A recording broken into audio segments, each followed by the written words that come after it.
Welcome to the Angular HeatMap Chart tutorial. In this video, I will show you how to bind a two-dimensional array and JSON data to the Syncfusion Angular HeatMap Chart component using cell binding and row binding methods. First, I open an existing Angular application with the HeatMap component bound to an array of data using the row binding method. To see how to get started with the Angular HeatMap Chart component, refer to the video linked in the card above or in the description below.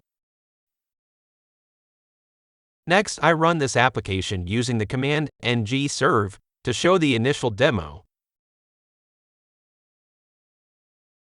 Look, the heat map chart is rendered with the defined data source. Here, each object in the array is rendered as a column. Apart from this row binding method, you can also render the array data using the cell binding method. Now let's see how to bind array data using the cell binding method. In this method, set the position of data points by defining the x-axis and y-axis values.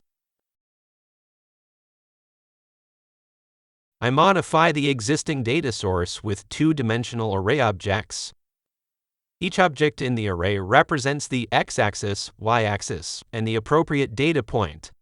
For example, here 0 represents the position of the data point in x-axis, 3 represents its position in y-axis, and 39.5 is the cell value.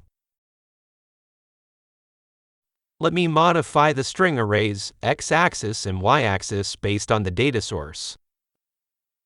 These arrays store the collection of axis labels and display labels on both axes when mapped to the x-axis and y-axis properties respectively. I need to use the adapter service module to configure the heat map chart with two-dimensional array objects. So let me import the adapter service module from the EJ2 Angular heat map package. Then register it within the provider's array of the component section.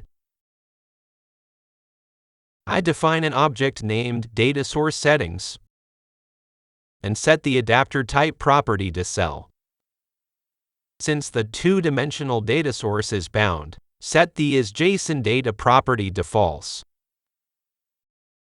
Then, assign this object to the data source settings property.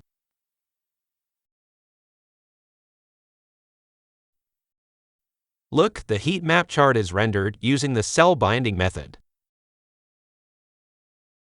Next, I will show you how to bind JSON data to the heat map chart using the cell binding method. Let me remove the existing data source and add the new JSON data source with row ID, column ID, and value fields with appropriate values. Here, each object represents each cell in the table.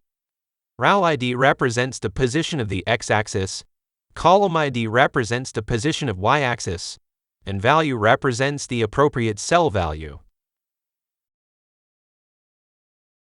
I modify the x-axis and y-axis labels based on the data source. I also set the isJSON data to true. Then, map the row ID to the x data mapping property, column ID to the y data mapping property, and value to the value mapping property. Checking now, the heat map chart is rendered with the defined JSON cell data.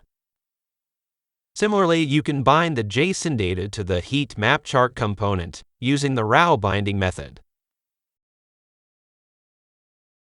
To demonstrate, I remove the existing data source and create a new one by adding the fields, region, and years such as 2000, 2004, and so on. Then, modify the adapter type to table and map the field region to the x-axis by setting it to the x data mapping property. The other fields will be automatically mapped to the y-axis and data point value respectively, so I remove those properties. I modify the x-axis and y-axis labels based on the data source. Looking here, the heat map chart component is rendered with the JSON data using the row binding method.